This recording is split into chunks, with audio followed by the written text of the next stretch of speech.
Paano kung sabihin ko sa inyo na pagkatapos ng kamatayan, hindi kapayapaan ang sasalubong sa inyo, kundi ang pinakamapanganib na paglalakbay sa buong buhay nyo? Isipin nyo, ang inyong kaluluwa ay kailangang dumaan sa 12 tarangkahan na binabantayan ng mga demonyo, makipaglaban sa isang kosmikong ahas, at pumasa sa panghuling pagsubok kung saan tatimbangin ang inyong puso. Magkamali lang kayo at mabubura ang inyong pagkatao ng tuluyan. Parang kuwento ng horror, hindi ba? Pero hindi. Ito ang mga paniniwala ng mga sinaunang Ehipsyo. Ngayon, pupunta tayo mismo sa sentro ng kanilang kabilang buhay, sa duat. Sasamahan ko kayo sa buong daanan ng kaluluwang Ehipsyo, mula sa sandali ng kamatayan hanggang sa tarangkahan ng paraiso. At malalaman ninyo kung ano ba talaga ang nakatago sa likod ng mga gintong maskara ng mga faraon at sa misteryosong hieroglyphics ng aklat ng mga patay. Humanda kayo dahil ang paglalakbay na ito ay babago sa inyong pananaw tungkol sa buhay pagkatapos ng kamatayan. Bago tayo sumisid sa kadiliman ng duat, alamin muna natin ang mga batayan. Para sa mga Ehipsyo, ang kamatayan ay hindi katapusan. Ito ay isa lamang pagbabago patungo sa ibang kalagayan na nangangailangan ng masusing paghahanda. Naniniwala sila na ang tao ay binubuo ng iba't ibang esensya. Ang pangunahin ay ang katawan o ang kat, at ang dalawang kaluluwa, ang ka at ang ba. Ang ka ay ang puwersa ng buhay, ang dobling bahagi ng tao na nananatili sa nitso at kumukuha ng lakas mula sa mga handog. Ang ba naman ay ang pagkatao, ang karakter, ang lahat ng nagpapabukod tangi sa isang tao. Ang ba na inilalarawan bilang isang ibon na may ulo ng tao, ang siyang naglalakbay sa mapanganib na mundo ng kabilang buhay. Ang layunin ng paglalakbay na ito ay muling makasama ang ka upang maging isang ak, ang naliwanagan at walang hanggang espiritu. At para hindi maligaw ang ba at malampasan ang lahat ng panganib, mayroon siyang gabay, ang tanyag na Aklat ng Mga Patay, isang koleksyon ng mga orasyon at mapa na inilalagay sa nitso ng bawat may kayang Ehipsyo. Kaya, nagsisimula ang paglalakbay sa mismong sandali ng kamatayan. Habang inihahanda ang katawan ng yumao para sa mumia, isinasagawa ng mga pari ang pinakamahalagang ritual, ang tinatawag na pagbubukas ng bibig at mata. Gamit ang mga espesyal na kagamitan, simboliko nilang hinahawakan ang bibig, mata at tainga ng mumiya. Ginagawa ito upang maibalik ang kakayahan nitong makakita, magsalita at makarinig sa kabilang buhay. Hindi lamang ito simpleng pamamaalam, kundi isang pag-activate ng mga mahiwagang kapangyarihan ng katawan. Naniniwala ang mga Ehipsyo na kung wala ito, mananatiling bulag at pipi ang kaluluwa at hindi nito magagawang bigkasin ang mga kinakailangang orasyon at protektahan ng sarili. Ang nitso ay hindi lang simpleng libingan. Ito ay itinuturing na tunay na tahanan para sa kaluluwang ka, at lunsaran naman para sa kaluluwang ba. Pinipintahan ang mga dingding ng mga eksena mula sa kabilang buhay at mga teksto mula sa Ang Aklat ng Mga Patay. Puno rin ang nitso ng lahat ng kinakailangan, mula sa pagkain, kasangkapan, hanggang sa mga tagapaglingkod na anyong estatwa o tinatawag na usyabti. Handa na ang lahat para sa pinakadakilang paglalakbay. Sa sandaling matapos ang mga ritual, ang kaluluwang ba, tulad ng isang ibon, ay lumilipad palabas ng libingan at patungo sa kanluran, sa direksyon kung saan namamatay ang araw bawat gabi, para simulan ang paglalakbay nito sa kadiliman. Dito matatagpuan ang pasukan papunta sa duat. Mahalagang maintindihan, ang duat ay hindi impyerno. Ito ay mas maituturing na isang komplikado at maraming antas na kabilang buhay. salamin ng mundo ng mga nabubuhay, ngunit punong-puno ng panganib at mahika. Walang nakalaang, walang hanggang pagdurusa o parusa dito para sa mga makasalanan tulad ng turo ng Kristyanismo. Ang pinakamasamang pwedeng mangyari ay ang lubos na pagkapuksa, ang ganap na pagkalimot o oblivion. Ang duwat ay isang kaharian ng mga pagsubok. Ang mga tanawin dito ay nagbabago-bago mula sa naglalagablab na mga lawa hanggang sa napakalawak na mga disyerto at pinamumugaran ito ng mga Diyos at nakakatakot na mga demonyo. Upang makaligtas dito, hindi sapat ang pamumuhay ng matuwid. Kinakailangan ng kaalaman, katalinuhan, at siyempre, ang tamang gabay, ang aklat ng mga patay, the Book of the Dead.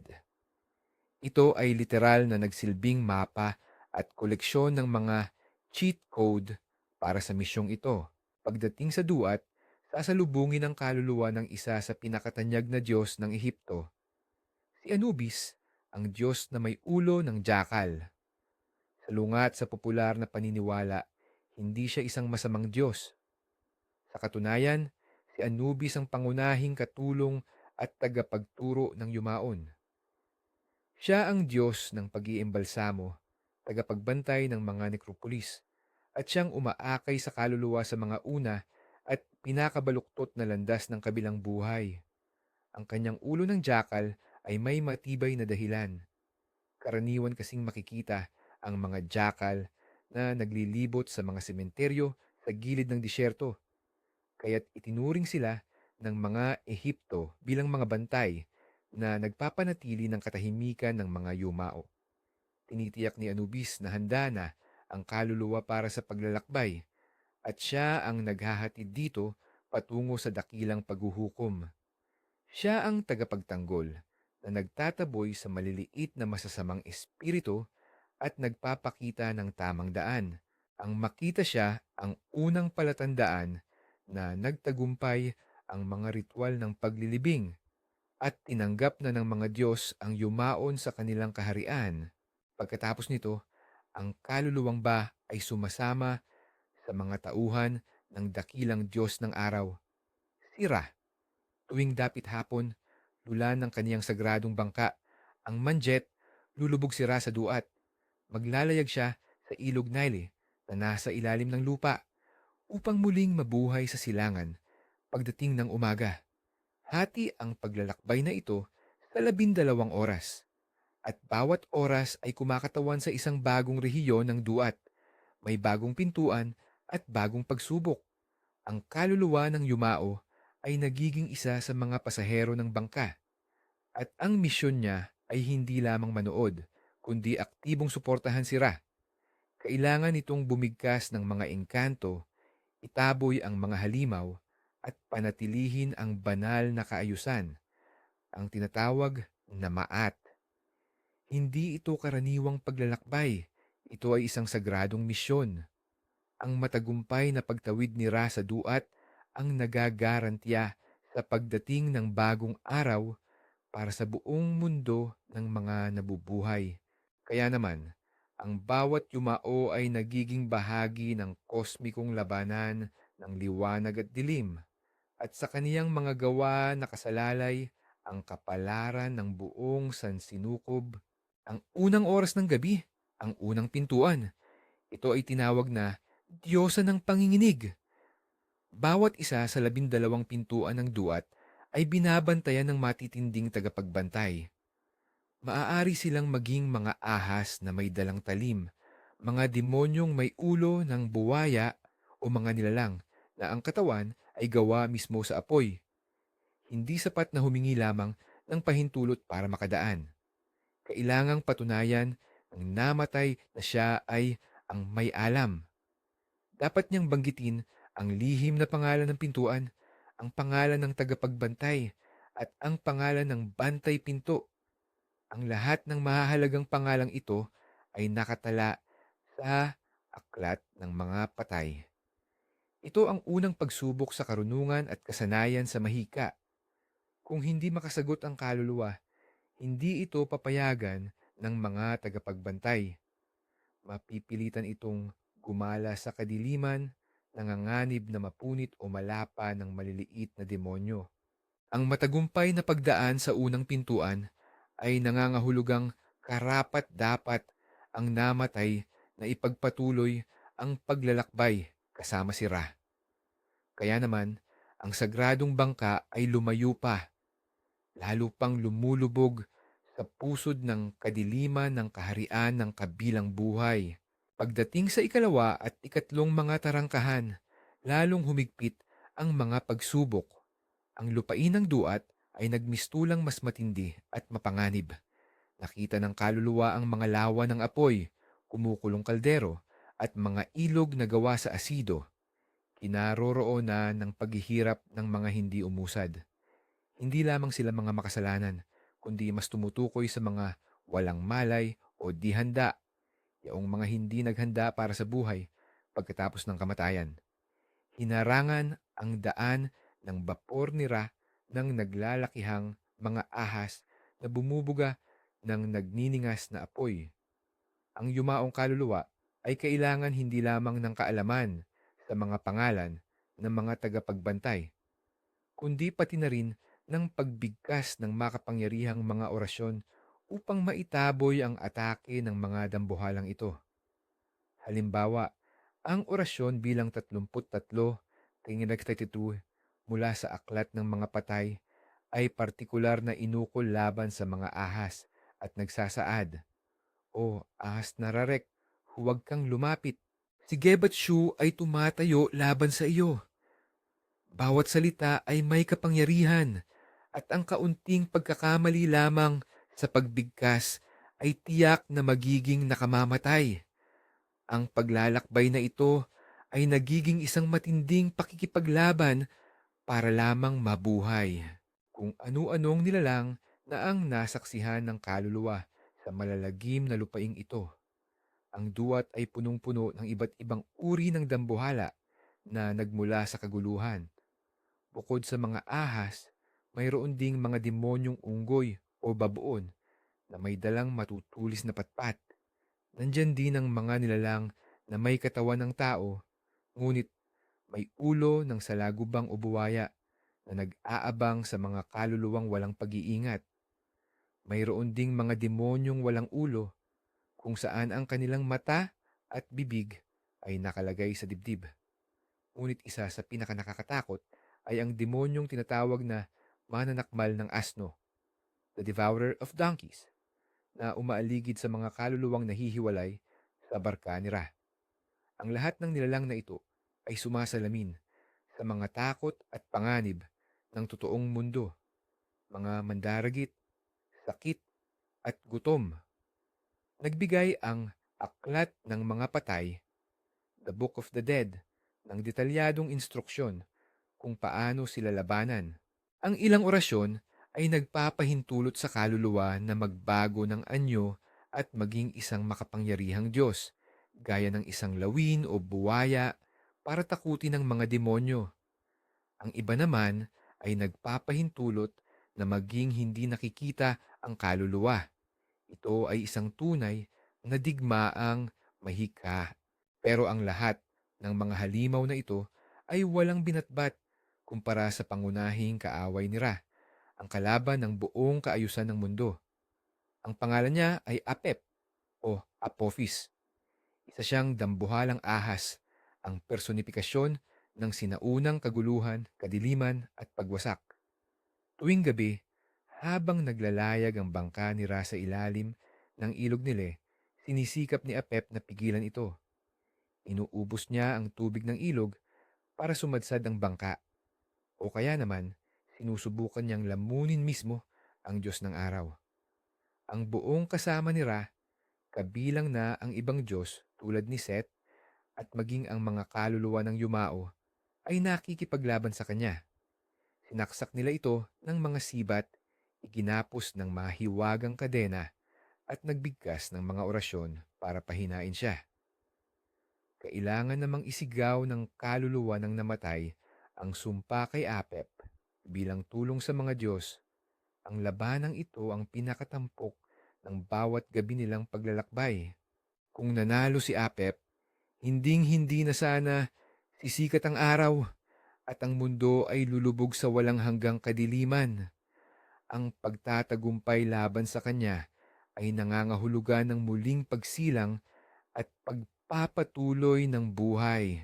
Pagdating ng ikaapat at ikalimang oras ng gabi, dumarating ang bapor ni Ra sa mahiwagang lupain ng Rustaw. Ito ang bersyon sa ilalim ng lupa ng Giza Plateau. Ang kaharian ni Sukar, isa pang Diyos ng mga patay na may ulo ng lawin. Dito, nag-iiba ang tanawin. Nagiging tigang na disyerto at baku-bako ang dadaanan. Kailangang maglayag ang bapor sa mga makikitid at mabuhanging pasilyo na parang mga daanan sa loob ng mga piramide. Ang lugar na ito ay lipos ng misteryo at hiwaga. Pinaniniwalaang dito nakatago ang lihim ng mga daan na nag-uugnay sa mundo ng mga patay at sa mundo ng mga buhay. Ang Rustaw ay binabantayan ng mga Sphinx at ng dalawang leon na Aker na siyang tagapagbantay ng kahapon at bukas. Para makatawid sa mga lupaing ito, hindi lang mga orasyon o panggayuma ang kailangan, kundi pati na rin ang kaalaman sa mga lihim na landas. Ang anumang maling liko ay maaaring magdala sa isang kaluluwa sa isang walang hanggang pagkabilanggo, isang daang patungo sa kawalan. Ang yugto na ito ay sumisimbolo sa pagdaan sa pinakamalalim at pinakatagong antas ng ating kamalayan or subconscious. Ika-anim na oras na ng gabi. Hating gabi. Narating na ng barko ni Ra ang mismong puso ng duat, ang pinakamalalim at pinakamadilim na bahagi nito. Dito, sa sinaunang mga tubig, nakahimlay ang katawan ni Osiris, ang unang hari na pinatay ng kanyang kapatid na si Set at muling nabuhay bilang Panginoon ng kabilang buhay. Sa sandaling ito, sumasagisag na nagkakaisa ang kaluluwa ni Ra sa kaluluwa ni Osiris. Ito ang misteryosong sandali ng pag-iisa, kamatayan, at muling pagkabuhay na naganap sa iisang nilalang. Ang Diyos ng araw na nagbibigay buhay ay nakikipagtagpo sa Diyos ng mga patay na nagahari sa kawalang hanggan. Para sa kaluluwa ng namatay, ito ang isa sa pinakasagradong bahagi ng kanilang paglalakbay. Nakikita nila ang pinagmula ng muling pagkabuhay at nagkakaroon ng pag-asa para sa sarili nilang pagbangon. Dito, sa ganap na katahimikan at kadiliman, humuhugot ng lakas para sa ikalawang bahagi ng paglalakbay na maghahatid sa kanila sa bukang liwayway at sa huling paghuhukom. Ang sandaling ito ay sumasagisag na maging sa pinakamalalim na dilim may nananatiling kislap ng buhay. Sa pagtawid sa ikapito at ikawalong tarangkahan, ang kaluluwa ay humaharap sa kakaibang klase ng pagsubok. Sa pagkakataong ito, hindi lang ang lakas ng mahika nito ang sinusuri, kundi pati na rin ang lalim ng isip o katalinuhan. Ang mga tagabantay ng tarangkahan at ang mga bathala roon ay naghahain ng mga matatalinhagang tanong at palaisipan sa namatay na kadalas ay tungkol sa mitolohiya at teolohiya. Halimbawa, maaari silang bumato ng mga tanong tulad ng sino ang ipinanganak ng walang ina? O kaya naman, ano ang may maraming mata ngunit hindi nakakakita? Ang tumpak na mga sagot ay nakapaloob at nakatago sa mga banal na teksto. Kinakailangang ipakita ng kaluluwa na hindi lang ito nagmemorisa ng mga orasyon, kundi nauunawaan nito ang esensya ng banal na kaayusan at kung paano umikot ang mundo. Isa itong matinding pagsusulit sa karunungan. Ang sino mang bumagsak ay nangangahulugang hindi karapat-dapat ang kaluluwa na makalapit sa bulwagan ng paghuhukom ni Osiris. Malinaw na ipinapakita ng mga pagsubok na ito kung gaano pinahahalagahan ng mga Ehipsyo ang kaalaman. Ang karunungan ay kasing halaga ng katwiran dahil tanging ang matalino lamang ang makaintindi sa batas ng universo at makasusunod dito. Pagsapit ng ikasyam at ikasampung oras ng gabi, dumaan ang barka ni Ra sa mga parang ng pagpaparusa. Dito, nakita ng kaluluwa ng namatay ang kahindik-hindik na kapalaran ng mga nabigo sa pagsubok o hinatulan sa hukuman. Tinawag silang mga kaaway ni Ra o mga isinumpa. Pinagpipira-piraso sila ng mga demonyo. Inihahagis na nag-aapoy na mga hukay o pinipilit na maglakad ng patiwarik. Mahalagang tandaan na hindi ito ang konsepto ng walang hanggang impyerno. Ang parusa sa duat ay ganap at pangwakas. Ito ay kumpletong paglipol ng kaluluwa, ang tinatawag na pangalawang kamatayan, kung saan wala ng kasunod. Sinusunog ang mga katawan ng mga makasalanan at ang kanilang mga anino ay tuluyang naglalaho. Ang pagmamasid sa matinding pagdurusang ito ay nagsisilbing huling babala sa kaluluwa ng yumao. Nagpaalala ito kung gaano kataas ang nakataya at nagbigay ng motibasyon upang mag-ipon ng lakas bago humarap sa huling mga pagsubok.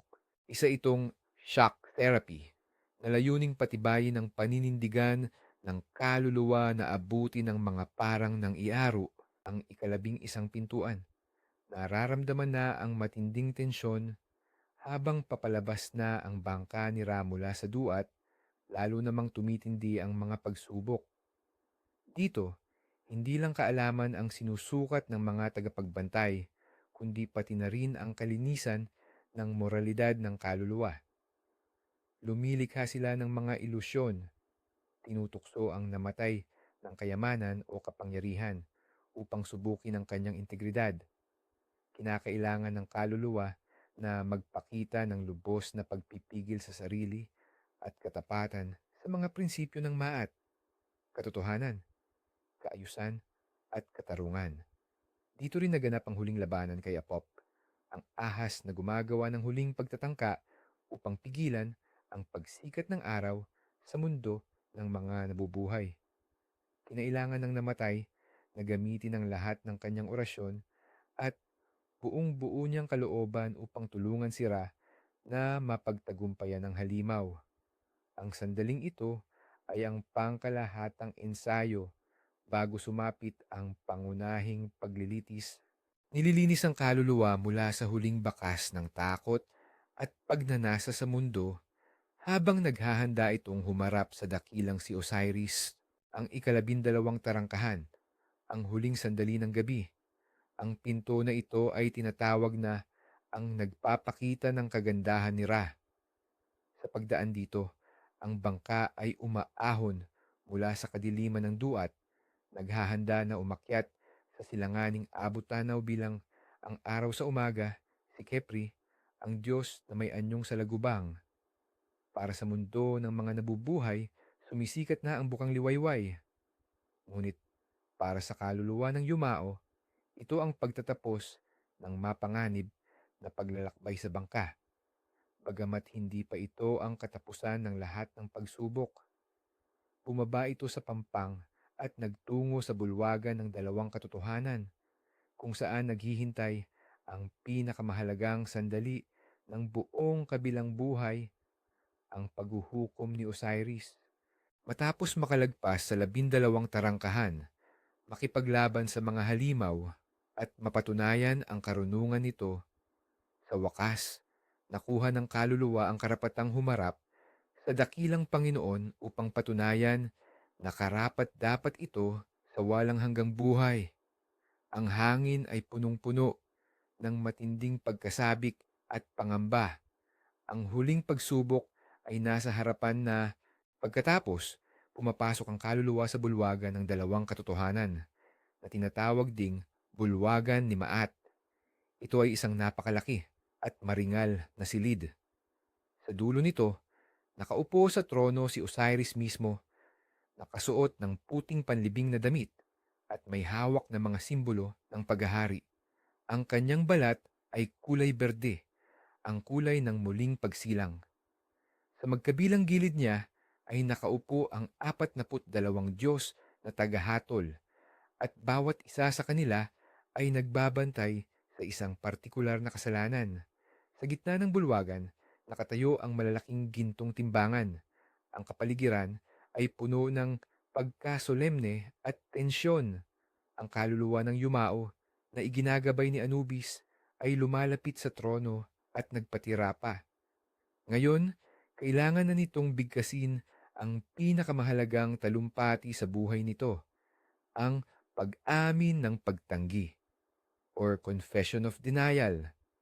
Hindi ito isang pagmamakaawa para sa kapatawaran. Bagkus, ito ay isang mapanindigang deklarasyon ng kawalang sala. Kailangang patunayan ng kaluluwa na ang pamumuhay nito ay umaayon sa mga prinsipyo ni Maat, ang pandaigdigang pagkakaisa at katarungan. Negative confession o tinatawag nating pagsusulit ng pagkakaila ay isa sa pinakanatatanging moral na kodigo ng sinaunang Ehipto. Sa ritual na ito, kailangang tukuyin ng pangalan ng Yumao ang bawat isa sa 42 Diyos. Dito niya idedeklara na hindi niya ginawa ang partikular na kasalanan na responsibilidad ng bawat Diyos. Ilan sa mga halimbawa nito ay, hindi ako pumatay, hindi ako nagnakaw, hindi ako nagsinungaling, hindi ako nagpabaya, hindi ko dinumihan ng tubig sa ilog, hindi ako nakikinig ng palihim, at hindi ako nagtaas ng boses. Sakop ng listahang ito ng 42 pagkakaila ang halos lahat ng aspeto ng buhay mula sa malulubhang krimen hanggang sa simpleng mga pagkakamali sa araw-araw. Kapansin-pansin na hindi simpleng sinasabi ng kaluluwa na mabuti akong tao. Pagkus ay tinatanggihan nito ang mga tiyak na masasamang gawa. Ipinapakita nito na para sa mga Ehipsyo, ang katuwiran ay nakatuon sa mahigpit na pagsunod sa mga alituntunin at pagpapanatili ng balanse at kaayusan. Mahalagang maging tapat ang bawat salita sa pagsusulit na ito dahil ang susunod na pagsubok ang magbubunyag at maglalantad ng anumang kasinungalingan. Matapos ang pangungumpisal, darating ang sandali ng katotohanan, ang psychostasis o ang pagtimbang ng puso. Kukunin ng Diyos na si Anubis ang puso ng namatay na sa paniniwala ng mga Ehipsyo ay siyang lalagyan ng kaisipan, konsensya at alaala. Ilalagay niya ito sa isang panig ng timbangan. Sa kabilang panig naman, ilalagay niya ang pinakamagaan na balahibo ng ostrich, ang simbolo ng diyosa ng katotohanan at katarungan na si Maat. Nakatayo sa tabi nila si Tot, ang Diyos ng karunungan na may ulo ng ibis, handang isulat ang resulta sa papyrus. Nangyari ang buong tagpong ito sa harap ni Osiris at ng 42 hukom. Ang katahimikan sa bulwagan ay ganap. Nakasalalay sa sandaling ito ang lahat. Kung ang puso na puno ng kasalanan, kasinungalingan at masasamang hangarin ay bumigat at lumamang sa timbang ng balahibo, nangangahulugan iyon ng kabiguan. Ngunit kung ang puso naman ay kasinggaan lang ng balahibo o mas magaan pa, ito ang matibay na patunay na namuhay ng matuwid ang yumao. At sa wakas, huminto na ang mga timbangan. Kapag ang puso ay napatunayang mas mabigat kaysa sa balahibo, ang hatol ay mabilis at walang apela. Sa tabi ng mga timbangan, laging nakaupo ang kakilakilabot na halimaw na si Amat o Amit, ang manlalapa ng mga kaluluwa. Ang hitsura niya ay ulo ng buwaya, katawan ng leon sa harap, at katawan ng hippopotamus sa likod. Ito ang tatlong hayop na pinakakinatatakutan ng mga Ehipsyo. Sa sandaling kumiling ang timbangan laban sa namatay, mabilis na sumusugod si Amat at lalamunin ng pusong puno ng kasalanan. Ang pagkilos na ito ay hindi nangangahulugan ng paghihirap sa impyerno, kundi ng mas matindi pa, ang ganap at tuluyang pagkaubos ng pagkatao. Titigil na sa pag-iral ang kaluluwa na matutunaw sa kawalan. Ito ang tinatawag na pangalawang kamatayan, ang bagay na pinakapinangangambahan ng mga Ehipsyo. Walang pag-asang makabawi, walang reinkarnasyon, simpleng katapusan lang, kawalan. Ngunit kung ang puso ay pumasa sa pagsubok, maluwag na ipahahayag ng bulwagan ng dalawang katotohanan ang masayang hatol. Idedeklara ni Osiris ang yumao bilang Maa Keru na nangangahulugang karapat-dapat o ganap na pinawalang sala.